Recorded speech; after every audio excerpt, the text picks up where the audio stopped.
सर्वप्रथम मी सिद्धेश्वर विद्यालयाच्या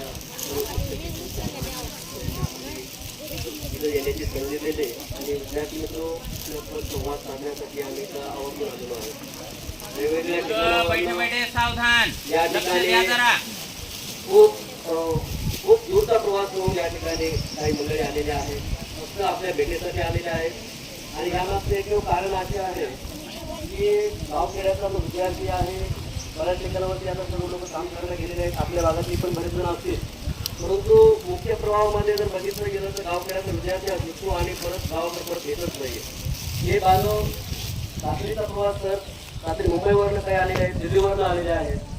तर हे सर्व विद्यार्थी बांधवांना भेटण्यासाठी आणि आपले 2 शब्द त्यांच्या कानापर्यंत पोहोचले गेले पाहिजे. याचा मात्र उद्देश एकच आहे मित्र, आपण इथं बसलेले विद्यार्थी आता 5वी 10वीचा वर्ग आहे आणि हे जे काही एज आहे, हे जे काही वय असतं आपलं, हे वय एकदम आपलं गोल्डन वय असतं मित्र. ह्या वयामध्ये जे काही करायचं असतं ते याच वयामध्ये घडू शकतं. एकदा का संधी आयुष्यातून निघून गेले तर नंतर जर आपल्याला समजलं तर परत आपल्याला 5वीला किंवा 7वीला बसता येत नाही. लक्षात घ्या. आता 5वीचे विद्यार्थी ज्यावेळेस 6वीला जातात त्यावेळेस परत त्या विद्यार्थ्याला 5वीला बसता येत नाही. तशीच काहीची परिस्थिती मित्र, एकदा 10वी आणि 12वीचा काळ उलटला तर परत आपल्याला त्या परत वर्गामध्ये बसता येत नाही. जर त्यांना जरी विनंती केली तर मी आता परत 5वीला बसतो, मला आता अभ्यास करायचं समजलेला आहे आणि मला तुला अभ्यास करून पुढे मोठं व्हायचं आहे. तर मित्र संधी परत येत नाही. हे संधीची छोटीशी गोष्ट सांगतो तुम्हाला. हे काय असतं, एक काल्पनिक घटना आहे. संधी आयुष्यामध्ये प्रत्येकाच्या येत असते. माणूस जन्माला म्हणजे त्याचं चांगलं होण्यासाठी जगानं बरेचसे प्रयत्न केलेले असतात, परंतु माणूस हा सगळ्यात आळशी प्राणी आहे मित्र. जे माणसाला समजतं, एखाद्या माणसाला त्याला कळलं की बाबा संधी आलेली आहे आणि आयुष्यामधून आपल्याला संधीचं सोडत करून आपलं आयुष्य चांगलं घडलं गेलं पाहिजे, त्याच्यासाठी जो प्रयत्न करतो, जे एखाद्या माणसाला त्याच्यातून समजतं, तोच माणूस घ्या आपल्या गावातून, आपल्या वाड्यातून असेल, तालुक्यातून असेल, तो माणूस पुढे येत असतो. गावामध्ये सर्वांना समजतं, सगळ्यांनाच माहिती असतं, घरामध्ये माहिती असतं की अभ्यास केल्यानंतर मोठा होतच असतो माणूस, पण अभ्यास करायचा पुढं सगळ्यात मोठा पुढं सगळ्यांनाच पडतो. अभ्यास केल्यानंतर तो मोठा होतच असतो. आपण शाळेमध्ये येतो, अभ्यास करण्यासाठी येत असतो, पण अभ्यास करायचा पुढं प्रत्येक लेखून गोष्ट करत असतो. आता इथे बरेचसे माझे विद्यार्थी बांधव काल एक्झामला सगळे अपेअर होते, सगळ्यांनी एक्झाम दिलेले आहेत. प्रत्येकाला वाटतं की मी पहिला आलो पाहिजे, पण त्यासाठी मित्र अभ्यास करणं गरजेचं आहे. एका दिवसामध्ये अभ्यास होत नसतो, त्याच्यासाठी वर्ष आपल्याला अभ्यास करावा लागतो. कालची एक्झाम झाली, कुठल्या वर्गाची एक्झाम नव्हती, जनरल एक्झाम होती. लक्षात घेतो, जनरल परीक्षा होती. आपण आतापर्यंत कमावलेलं जे ज्ञान आहे, आतापर्यंत 5वी पर्यंत 10वी पर्यंत जे काही विद्यार्थी आपण घेतोय, त्या वर्गाचं जे काही आपल्या आतापर्यंत घेतलं ज्ञान आहे, ते ज्ञानाचं जे आपल्याला आकलन करायचं होतं ते आपण पुढे किती हुशार आहे. ही वेळ होती, एक छोटीशी एक्झाम म्हणून मी तुमच्यासमोर आलेलो होतो.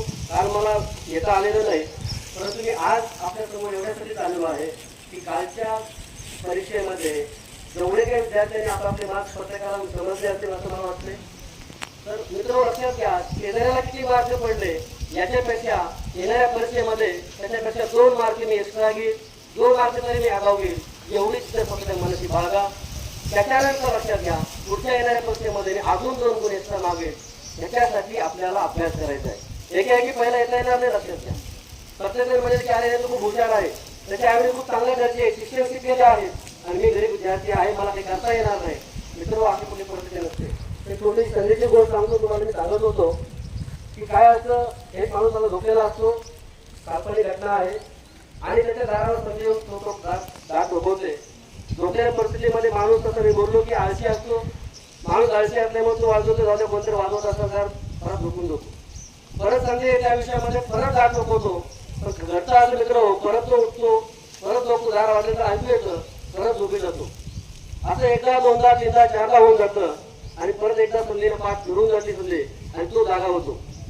एकदा का तो जागा झाल्यानंतर तो दार उघडतो, बाहेर बघतो तर काय तर आलेलं असतं, संधी आलेली असते आणि ती संधी आता पाठ फिरून गेल्यानंतर मित्र परत आयुष्यात कधी येत नसते. तुम्ही त्यासाठी किती लाखो करोड रुपये खर्च करा, ती संधी आयुष्यात परत मिळत नसते. लक्षात घ्या. त्यामुळं 5वी ते 10वी ते 12वी हे जो काही वयाचा भेद आहे, हा जो काही वयाचा गट आहे, या वयामध्ये तुम्ही जे काय कराल ते तुमच्या पूर्ण आयुष्यामध्ये ते तुम्हाला सोबत राहणार आहे. आणि त्याच्यासाठी उद्याचं जे आयुष्य आहे, येणाऱ्या 25 वर्षाच्या नंतरचं जे आपलं आयुष्य आहे, ते चांगल्या ठिकाणावर, चांगल्या पदावर जाऊन आपल्या गावाची, आपल्या आईवडिलांची सेवा करायची आहे. तर आपल्याला स्वतःला कुठेतरी आपलं आयुष्य कुठेतरी ऍडजस्टमेंट करून जगायचं आहे, हे प्रत्येकाला आज ठरवून घ्या. लक्षात घ्या मित्र, आयुष्यामध्ये संधी भरपूर मिळतात. तुमचं वय खूप छान आहे, आम्हाला या वयामध्ये तुम्ही वयात तुमच्या वयात असताना आम्हाला ह्या मार्गदर्शनाची आवश्यकता होती. बरेच जण यायचे सांगायचे, पण आम्हालाही असंच वाटायचं की याचं सांगायचा धंदाच आहे, की येतात सांगतात हे चांगले असतील, कदाचित त्यांची परिस्थिती चांगली असेल. पण मित्र असं काहीच नसतं. जे लोक येतात सांगतात बोलतात त्यांना बसलेल्या काही जे धडा असतात ते तुमच्या पुढे मांडण्याचा प्रयत्न करतात. परंतु मित्र जोपर्यंत पोळत नाही तोपर्यंत कळत नाही की दूध गरम होतं असं म्हटलं जातं. तर लक्षात घ्या, आयुष्यामध्ये ही दुधाची आणि आपली ही परीक्षा सोबत होणार नाही. बोलण्याच्या नंतर लक्षात घ्या तो दूध खूप लांब गेलेला असेल परंतु मला मागे येता येणार नाही होत असेल तर आपल्याला एक धडा पाठ होईलच व्हावाच अशी अपेक्षा बाळगू नका. आपापल्या बुद्धीप्रमाणे आपापल्या वयानुसार आपण किती अभ्यास केला गेला पाहिजे. मित्र बरेच जण विद्यार्थी आहेत ज्याला 2 मार्क म्हणले असतील 3 मार्क म्हणले असतील, हसून जाऊ नका मित्र. आपल्याला ही संधी मोठी आहे. लक्षात घ्या, आपलं वय निघून गेलेलं नाहीये. संधी आयुष्यामध्ये आपल्या आहे. जशी कल्पना घातलं सांगितली, एकदा का संधीने पाठ फिरवली ती संधी परत येत नसते. तुमच्या हातून अजून संधी गेलेली नाहीये मित्र. त्या संधीचं सोनं करायचं जर असेल तर आज ठरवा. ही कालची परीक्षा फक्त एवढ्यासाठी घेतली होती की तुम्ही किती कुठल्या जागेवरती आपल्या मेंदूमध्ये किती आता सध्या ज्ञान शिल्लक आहे हे आपल्या आपल्या बुद्धीला तपासण्यासाठी कालची परीक्षा होती मित्र. कुठल्या वर्गाची परीक्षा नव्हती. लक्षात ही आयुष्याची परीक्षा आहे. लक्षात घ्या की आपण आतापर्यंत जे आपलं 10, 12, 15 वर्ष आयुष्य आहे या आयुष्यामध्ये आपण किती ज्ञान घेतलेलं आहे ते खरोखरच आपल्याला माहिती आहे का? एवढं ज्ञान आपल्या आयुष्यामध्ये जगण्यासाठी पुरेसं आहे का? प्रत्येकाला स्वतःला तर समजलं असेलच. शिक्षक लोक सांगतात आपल्याला की बाळो अभ्यास करा, तुम्हाला इतके मार्क मिळले. शिक्षक लोक शिक्षण देतात की अभ्यास केला गेला पाहिजे. मित्र लक्षात घ्या, आजकाल सरकारने तो नियम बंद केलेला आहे, विद्यार्थ्यांना मारायचं नाही. त्यामुळे विद्यार्थी मित्रांना जर मारायचंच नाही तर विद्यार्थी घडेल कसा? लक्षात घ्या, मार्ग दाखवण्यासाठी शिक्षकांना ते का आवड नसते पुन्हा विद्यार्थ्याला मारण्यासाठी किंवा आणण्यासाठी वगैरे. परंतु हा नियम सरकारने बंद केला कारण की पालकांच्या तक्रारी जास्त यायला लागल्या की आमच्या विद्यार्थ्याला मारायचं नाही, आमच्या पोराला मारायचं नाही, आमचा तो शाळा राखेल तर आमच्या विद्यार्थ्याला मारायचं नाही. परंतु मित्र लक्षात घ्या, या कारणामुळं बरेचसे विद्यार्थी हे मुख्य प्रवाहापासून कोसो दूर गेले. लक्षात घ्या, कोसो दूर. आणि ह्याच कारणामुळे लक्षात घ्या मित्र, आपल्याला ही उजनीची शाळा, त्या शाळेचं वातावरण खूप चांगलं आहे. लक्षात घ्या, ही शाळा मी लहानपणापासून बघतोय. जवळच माझे मामाचं गाव आहे आणि या गावातून मी या शाळेमध्ये येणं जाणं या शाळेत केलेला आहे. या शाळेचा निकाल असेल, या शाळेतले सगळे शिक्षक असतील, मला वाटतं लगड सर इथं आहेत की माहित नाही पण शाळेवरती होते असं माहिती. तर या शाळेवरती लगड सर असताना मी एकदा शाळेवरती आलो होतो. तर या शाळेचं वातावरण मी पाहिलेलं आहे. शाळा तुमचं नशीब खूप सुंदर आहे मित्र. या शाळेच्या माध्यमातून जे तुम्ही घेऊन जाल ज्ञान हे तुम्हाला उद्याच्या आयुष्यात कुठंच पाहायला मिळणार नाही. एवढं सुंदर वातावरण आहे, एवढे सपोर्टिव्ह शिक्षक आहेत. सर्व शिक्षक एकच सांगतात की बाळा अभ्यास करा. मित्र तुम्हाला एक गोष्ट सांगून जातो जाता जाता की लक्षात घ्या, आपलं चांगलं झालं पाहिजे हे फक्त आयुष्यात 2च लोकांना वाटतं. लक्षात घ्या, त्याचं एक म्हणजे आपले आई वडील असतात, दुसरं म्हणजे शिक्षक असतो. लक्षात घ्या, शिक्षक आहे सगळ्यात निस्वार्थ प्राणी आहे मित्र. शिक्षकाला काही नको असतं, शिक्षकाला काय पाहिजे असतं, माझा विद्यार्थी मोठा झाला पाहिजे, माझा विद्यार्थी मोठ्या पदावर पोहोचला पाहिजे आणि माझ्या शाळेचं नाव मोठं झालं पाहिजे. याच्या पलीकडे शिक्षकाला काही तुमच्याकडून अपेक्षा नसते, स्वार्थ बी नसतो. लक्षात घ्या, काही आवश्यकता नसते. आई वडिलांना वाटतं की माझा विद्यार्थी, माझा मुलगा हा खूप मोठ्या पदावरती गेला पाहिजे, गावानं शिकला पाहिजे, गावातलं मोठं नाव झालं पाहिजे, आपल्या आई वडिलांना गावामध्ये मोठ्या मानेनं जगता आलं पाहिजे. कमीत कमी इतकं तरी ज्ञान प्राप्त करून घ्या. आईवडील शाळेत आता बरेचसे इथे विद्यार्थी असे आहेत त्यांचे आईवडील शेतकरी आहेत. मला वाटतं बरेच जणांचे शेतकरीच असणार आहेत, ग्रामीण भागातले आहोत सगळेजण आपण, बरोबर. किती जणांचे आईवडील शेतकरी आहेत आठवण करता का? म्हणजे एकही असा विद्यार्थी नाही आहे मित्र. लक्षात घ्या, सगळेजण आत्महत्या करतायत. मग समजून घ्या की आपल्याला परत शेतकरीच व्हायचं आहे का? आपण सर्व शेतकऱ्याची पोरं आहोत. आपल्याला आदर्श मोठ्या व्यक्तीचा ठेवावा लागणार आहे. आदर्श नक्कीच ठेवा, पण ज्या आदर्शावर आपण शिक्षण शिकणार आहोत तो आदर्श आता काल्पनिक झालेला आहे. लक्षात घ्या, स्वामी विवेकानंदांचे पुस्तक विचार करून आपण प्रत्येक जण तो स्वामी विवेकानंदांच्या विचारावर चालला पाहिजे, ते प्रत्येकालाच वाटला पाहिजे. पण तो अनुभव जगता आला पाहिजे आपल्याला. तर तो जगायचा असेल तर आपल्या घरातले आई वडील विठ्ठल रुक्मिणीच्या रूपात जपायला शिका. आई वडिलांचं कष्ट बघा. मोठा आदर्श बाळगा असं मी म्हणणार नाही. तुम्ही तुमच्या आई वडिलांचं कष्ट जरी बघितलं ना मित्र, तुमच्या आयुष्यामध्ये इतकं मोठं असाल ते तुम्हाला कुठंच मान झोकायची गरज पडणार नाही आणि कुणाच्या पुढे हात पसरायची गरज पडणार नाही आयुष्यामध्ये. फक्त आताची परिस्थिती अशी आहे, बरेच जण एकदम गरीब घरातून आलेले असतात, काही जणांना अडचण आहे, ड्रेसची अडचण असते. शिक्षकांना माझी एवढीच विनंती आहे, लक्षात घ्या, ड्रेस कंपल्सरी करू नका सर, ऐका एवढेच लक्षात घ्या. ज्ञान कंपल्सरी करा, ड्रेस कंपल्सरी करू नका. ड्रेसनं कुठं होणार नाही. जरा फाटूल्या कपडा, गरीब घराची लेकरं असतात माझे, आणि या वयामध्ये जे ज्ञान मिळणार आहे लक्षात घ्या, या ज्ञानातून त्याच्या आयुष्याची शिदोरी रचायची असते. प्रत्येकाच्या घरची परिस्थिती सारखी नाहीये. त्याच कारणास्तव संजीवनी फाउंडेशनची उभारणा केलेली आहे मित्र. प्रत्येक घरापर्यंत पोहोचता मला येणार नाही, परंतु जिथपर्यंत पोहोचण्याचा प्रयत्न करेल. मला आशा आहे की या शाळेतील जे काही विद्यार्थी असतील त्या सर्व विद्यार्थ्यांना गरजू विद्यार्थ्यांपर्यंत पोहोचण्याचा माझा मानस असेलच. पण लक्षात घ्या मित्र, ज्या विद्यार्थ्याला जी आवश्यकता असेल संजीवनी फाउंडेशनच्या कामासाठी सदैव तत्पर असेल. लक्षात घ्या, आमच्या फाउंडेशन मध्ये वेगवेगळ्या क्षेत्रातील लोक कार्य करणारे आहेत. तुम्हाला लागणारी प्रत्येक गोष्टीचं मार्गदर्शन तुम्हाला आपल्या या स्टेजमध्ये भेटून जाईल. त्यामुळं ही सर्व मुलं जी आहेत, इथे येणारे एकही मुलगा कुठल्या नोकरदार वर्गातला नाहीये. संजीवनी फाउंडेशन मध्ये येणारे सर्व विद्यार्थी आणि सर्व जे आमचे सहकारी जे आहेत, ते सर्व सहकारी एकदम गरीब शेतकरी कुटुंबातले आहेत. हे कार्यक्रम घेण्यामागचा कुठला हेतू नाहीये. इथे काय मला ग्रामपंचायत लढायची नाही किंवा पंचायत समिती लढायची नाहीये म्हणून या गोष्टी करत नाहीये मी. याच्यामधून एकच हेतू आहे की त्या गरीब आई वडिलांचा मुलगा त्या आई वडिलांच्या हातातलं काम निघालं पाहिजे आणि त्या आई वडिलांना पुण्याची झोप सुखानं लागली गेली पाहिजे. त्या आई वडिलांची तेवढीच आशा असते मित्र. लक्षात घ्या, आई वडील कुणाला बोलून दाखवत नाही की बाबा मला हे पाहिजे रे.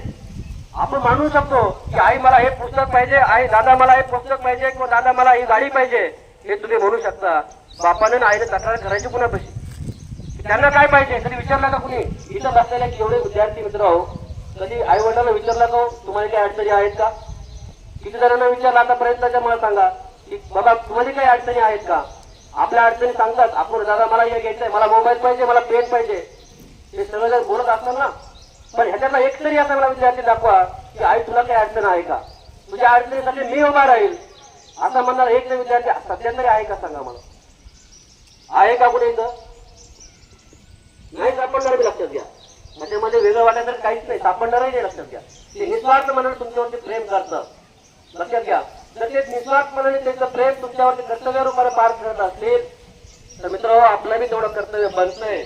लक्षात घ्या, आपण ज्यावेळेस मोठे होऊ ना, आपल्या आई वडिलांना मी मोठं झाल्याच्या नंतर घराच्या बाहेर पडायची गरज पडणार नाही. इतकं मी शाळेमध्ये मोठा होईल, ज्या क्षेत्रामध्ये जाणार आहे त्या क्षेत्रामध्ये माझं नाव लौकिकच करेल आणि माझ्या वडिलांना गावामध्ये असेल, खेड्यामध्ये, पाड्यामध्ये, 4 वाड्यामध्ये जरी गेलं तरी मी फलाण्या या मुलाचा बाप म्हणून माझं नाव वरतीच गेलं पाहिजे. लक्षात घ्या, आपल्या आई वडिलांचं नाव तिथं मोठं झालं पाहिजे. गाव खेड्यामधून जगताना मित्र हो, संधी खूप मोठे आहे. लक्षात घ्या, आता सध्याच्या परिस्थितीमध्ये असं झालेलं आहे की गाव खेड्यामधला विद्यार्थ्याला प्रवाह मिळत नाही. असं थोडक्यात म्हटलं जातं ना की आपण फक्त पांदीच्या रस्त्याने चालतो. पांदीच्या रस्त्याने गाव खेड्यातले विद्यार्थी चालतात, सिटीतले विद्यार्थी, शहरातले विद्यार्थी एकदम माझे सिमेंट रोडवरनं चालतात. त्याला शहरामध्ये आम्ही हातामध्ये जाण्याचा योग आला सर. आणि आम्ही बघतो शहरातली परिस्थिती अशी आहे की साधारण छोटासा मुलगा असतो, 4-5 वर्षाचा विद्यार्थी असतो, त्या विद्यार्थ्याच्या पाठीवरती खूप मोठी बॅग असते. त्याची बॅग ही आईच्या खांद्यावरती असते किंवा पप्पाच्या खांद्यावरती बॅग असते. तो विद्यार्थी वॉटर बॅग गळ्यामध्ये अडकतो, चालत जातो आता शाळेमध्ये. आता परिस्थिती अशी आहे शहरामध्ये आई वडिलांना शाळा शिकायची, मुलांना शाळा शिकायची नाही. लक्षात घ्या, बघितली गेली परिस्थिती हीच परिस्थिती 10वी पर्यंत चालते. 10वी पर्यंत मुलांना सोडायला आई वडीलच असतात. लक्षात घ्या, मुलाच्या गळ्यामध्ये फक्त वॉटर बॅग सोडली तर काही सापडत नाही तुम्हाला. जे काही सापडेल ते आईच्या पप्पाच्याच खांद्यावरती. तेवढी बॅग सांभाळून कधी कधी आई वडिलांची कंबर वागते. लक्षात घ्या, मुलाची बॅग सांभाळून गरज आई वडिलांना नाही शाळेची, विद्यार्थ्यांना नाही राहिली. पण लक्षात घ्या, गाव खेड्यातल्या विद्यार्थ्यांमध्ये फरक असा जाणवला मला. आता ही शाळा एकदम आता गाव खेड्यामध्ये आहे आणि या शाळेमध्ये मला जी माहिती मिळाली त्या माहितीमध्ये 10 ते 11 गावचे विद्यार्थी या शाळेला येतात. किती जणांची वेळ या शाळेला सोडायला येतात मला सांगा बरं. काही विद्यार्थी बसने येत असतील, काही विद्यार्थी सायकलवर येत असतील, काही विद्यार्थी पायी चालत येत असतील. खरं तुमच्या आई वडिलांना गरज आहे का तुम्हाला गरज आहे शाळा शिकायची? आपल्यालाच गरज आहे ना. कशासाठी शाळा शिकतोय आपण? वडील आई वडील पाठवतात म्हणून शाळा शिकतोय का खरंच मला काही बनायचं आहे? खरंच मला सांगा डॉक्टर हात आपापल्या की खरंच मला मोठं व्हायचंय म्हणून शाळा शिकतोय का घरामधून बाबा घरातली किडकिड झाली आहे बाबा बाहेर म्हणून शाळेत येतोय आपण? घरामध्ये गरजा करतोय म्हणून आपण शाळेत येतो का? आई वडील आपल्या त्यासाठी पाठवतात का बाबा घरामध्ये जर घरात तू जा शाळेमध्ये मास्तरांना जाऊन त्रास दे याच्यासाठी पाठवतात का आई वडील आपल्याला? आपण या येथून येतो का? बरेच येताना आता जस्ट आल्या जस्ट मी बघितलं सर, जसं ही गाडी उभा होती बरेचसे विद्यार्थ्यांच्या त्या गाडीमध्ये वाकून बघले काय म्हणजे आपण आलेलो शाळेत शिकण्यासाठी. मित्र लक्षात घ्या, मी याच्यासाठी नाही सांगायचं उदाहरण एवढ्यासाठी सांगतोय मी. आपलं लक्ष हे लक्षात घ्या, शाळेचं एवढं प्राण एकदम सुंदर आहे. शाळा सुटल्याच्या नंतर मित्र हे वय तुम्हाला एवढ्यासाठी सांगतोय की संधी परत मिळणार नाही आणि एवढं शांत वातावरणही मिळणार नाही. लक्षात घ्या, अशा वातावरण मिळण्यासाठी पुण्या मुंबई सारख्या सिटीमध्ये तुम्हाला कोसो दूर दूर राहावं लागतं. लक्षात घ्या. इथं आपल्या शाळेचं मंदिर आहे, घरासमोर आपल्या इथं घरासमोर बरेच उंचीचे विद्यार्थी आहेत. वागदरवाडीचे असतील, दसवाडीचे असतील, बंदरवाडीचे असतील, कापडोंचे असतील, उंचे पाटीलचे किनगावचे बरेच विद्यार्थी आहेत तिथं मला समजलं. पण मित्र लक्षात घ्या, या शाळेच्या प्रांगणामध्ये जर आपण बसलो, एवढी सारी झाडं आहे, 4-4, 5-5 मुलांचा ग्रुप करून जर एक अभ्यास करत बसतो आपण दुपारच्या सत्रामध्ये, खेळाच्या तासामध्ये खेळलं पाहिजे, तेवढा व्यायामही झाला पाहिजे. लक्षात घ्या. पण लक्षात घ्या, सगळ्यात मोठा शेवटचा मार्ग असा असला पाहिजे, मी कधी खेळलं गेलं पाहिजे आणि मी कधी अभ्यास केला गेला पाहिजे. ही स्वतःच्या मनाला बांधून दिलेली गाठ असते. मित्र खेळतोय म्हणून मी खेळायचं का आणि मित्र अभ्यास करतोय म्हणून अभ्यास करायचा का, हे जरा स्वतःच्या मनाला विचारा जरा. कधी कधी काय होतं, बरेचसे विद्यार्थी काय करतात, संध्याकाळी गेल्यानंतर घरी अभ्यास करतात आणि दिवसभराचा वेळ जो असतो ते मित्रांमध्ये खर्च करतात. पण प्रत्येक विद्यार्थी या संध्याकाळी अभ्यासच करतो का, हे प्रत्येकाला स्वतःला काही माहिती असलं पाहिजे. प्रत्येकाचा टाइम टेबल सारखा नाहीये. लक्षात घ्या. कुणी सकाळी उठून अभ्यास करतो, तर कुणी संध्याकाळी झोपताना अभ्यास करत असतो. त्यामुळं दिवसभर जो मित्रासोबत वेळ असतो तो जर सारखा घालवायचा असेल तर आपण घरी गेल्याच्या नंतर एक तर संध्याकाळी नाही तर सकाळी अभ्यास करायचा. मित्रो, मी तुम्हाला काही गोष्टी सांगणार आहे, ऐकणार का? कुणाला मोठं व्हायचं लक्षात घ्यायचं का, फक्त डबा खायला आलेले शाळेमध्ये सगळ्यांनाच व्हायचं ना मोठं. मग मला सांगा, एवढे जे विद्यार्थी गाव खेड्यातले जर सर मोठे झाले, खरंच उद्याला गरज आहे का बस परवानगी मागण्याची? इथं मी परिस्थिती एवढी वाईट आहे, वाकरवाडीला बस चालू करण्यासाठी लेटर द्यावं लागतं एसटी डेपोला की बाबा आम्हाला बस चालू करावे. मित्र लक्षात घ्या, आपल्यावर ही वेळ येता कामा नये. लक्षात घ्या. एखाद्या विद्यार्थ्याला वाटलं की माझ्या गावाची परिस्थिती अशी का बरं आहे, ही परिस्थिती कोण बदलेल? मी बदलेल, असं लक्षात घ्या. हे उत्तर तुमच्याकडून अपेक्षित आहे. प्रत्येकाच्या मनाला वाटलं पाहिजे, प्रत्येकाच्या मनाला राग आला पाहिजे, माझ्या गाव एवढा मागासलेला का असेल, या गावाची परिस्थिती मी सुधारेल, माझं घर मी सुधारेल आणि याच्यासाठी जे काय करावं लागेल ते मी भूमीच्या देठापासून करेल. मी कुणाची पर्वा नाही करणार. लक्षात घ्या. हे प्रत्येकाला वाटलं पाहिजे. याचं घटना काय होतं, मला एवढंच करतं, आपलं घर मोठं होतं, घर मोठं झालं तर आपले आईवडील खुश होतात. मी सांगतो मित्र, आपल्या आईवडिलांना जर 10,000 असतील तर 10 पैकी 7,000 फक्त लेकरांमुळे असतं.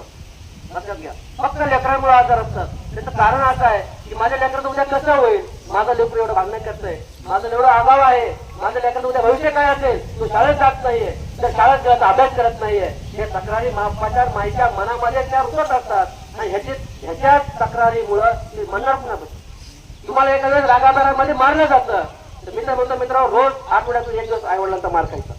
आपल्याला कळलं पाहिजे आपली लायकी किती आहे. मित्र, या गोष्टीसाठी आपल्याला लक्षात घ्या, ही वय परत मिळणार नाही. आणि लक्षात घ्या, सगळ्यात महत्वाचं इथं बसलेल्यापैकी किती विद्यार्थी असे आहेत मला सांगा की सकाळी उठल्या आंघोळ केल्याच्या नंतर आपल्या आईवडिलांच्या पाया पडतात? किती जण आहे तिथं?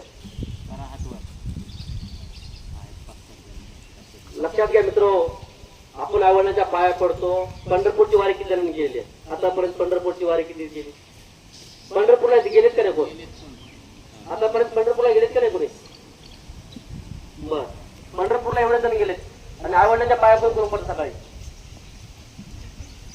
लक्षात घ्या मित्रो, समाजानं दाखवलेले आईवडील आपण पाहतोय. देवावरती विश्वास श्रद्धा असावी. लक्षात घ्या. पंढरपूरला जाईल, सगळ्यांनी स्वप्न बाळगा असतात. मी पंढरपूरला जाईल, फक्त मी आईवडिलांना सोबत घेऊन जाईल, फक्त पुंडलिका सारखा मी बनेल याच्यासारखे बना.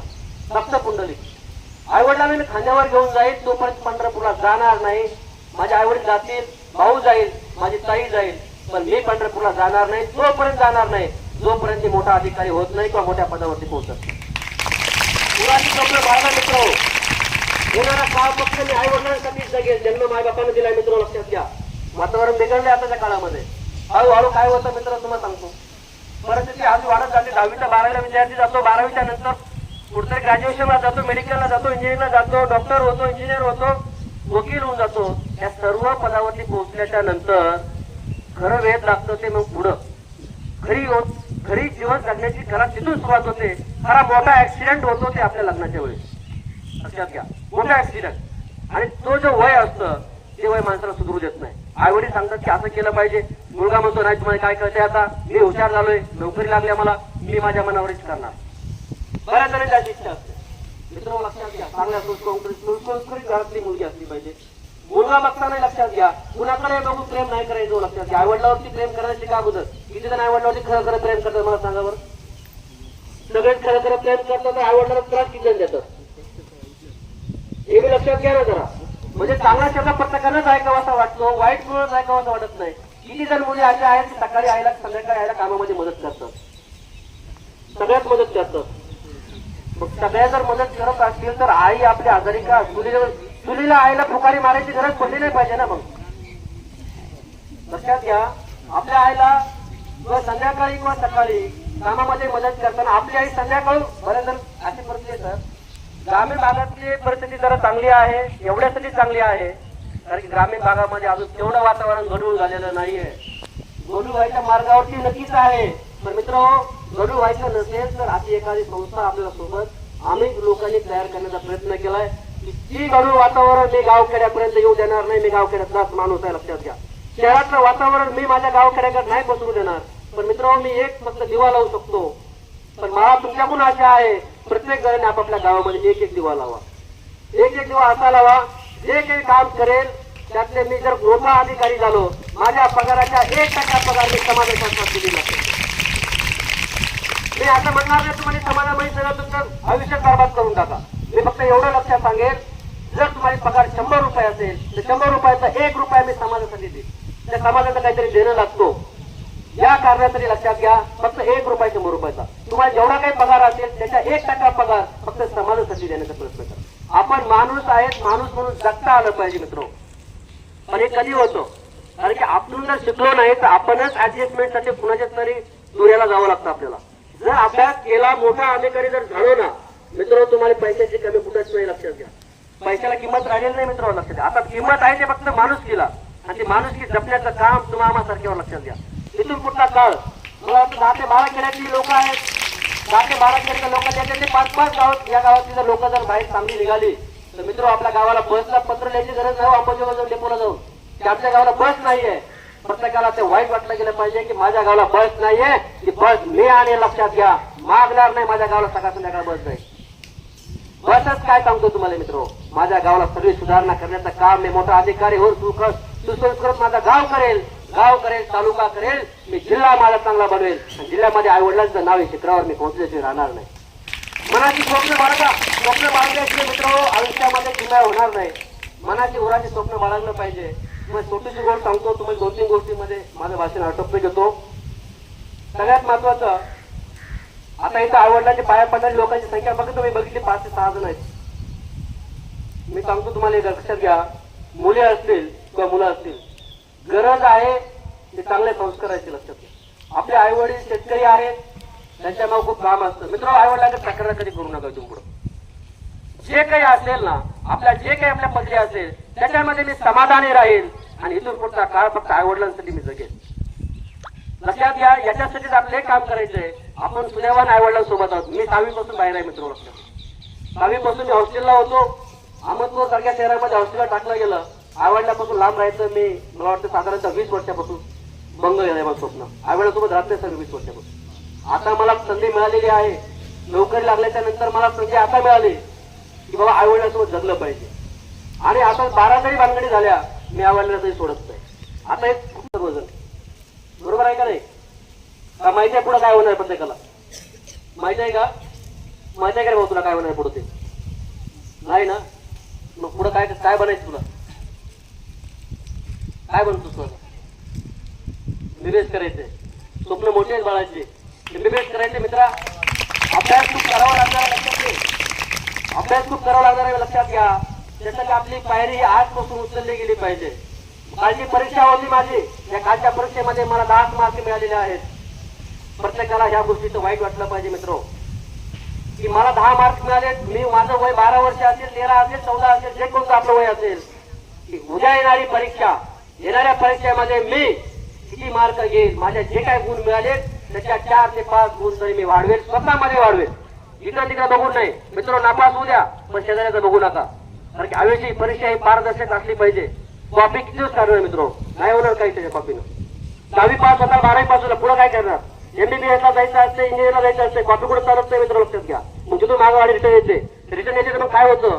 तर अशी परिस्थिती झालेली आहे आता आजकालच्या काळामध्ये की माणूस 10वी होतो, 12वी होतो, BA होतो, कुणी BSc BCom वगैरे चांगले शिक्षण घेतलेले असतात. पण ज्यावेळेस खरंच मार्केटमध्ये गेल्याच्या नंतर एखाद्या ठिकाणी इंटरव्ह्यूला गेल्याच्या नंतर तिथं पूर्ण कॉपी करणार आहे. तिथं कॉपी करायला कोणी येणार नाही मित्र, लक्षात घ्या. मग गाडी रिवर्स येते, लक्षात घ्या. आई वडिलांना सांगितलं, असे विचार सांगतात की बाबा आता काही नाही, मला ते जॉबच, पुण्याला जॉबच नाहीयेत किंवा आता एवढं काम करतोय पण जॉब नाहीत, मग मी आता चहाची टपरी टाकणार आहे. पण चहाची टपरी टाकणार, टाक टपरी, मग काय कशी टपरी चालवणार? मी मध्ये माणूस ठेवणार आहे. मग माणूस कसा ठेवणार? मी कर्ज काढणार आहे. मग मी कर्ज कसा काढणार? मी शेत गांडणार आहे. हो मित्र, लक्षात घ्या. प्रामाणिकपणे सांगा, स्वतःची काम करायची इच्छा आहे का हो त्या माणसामध्ये? स्वतःला काय करायचंय?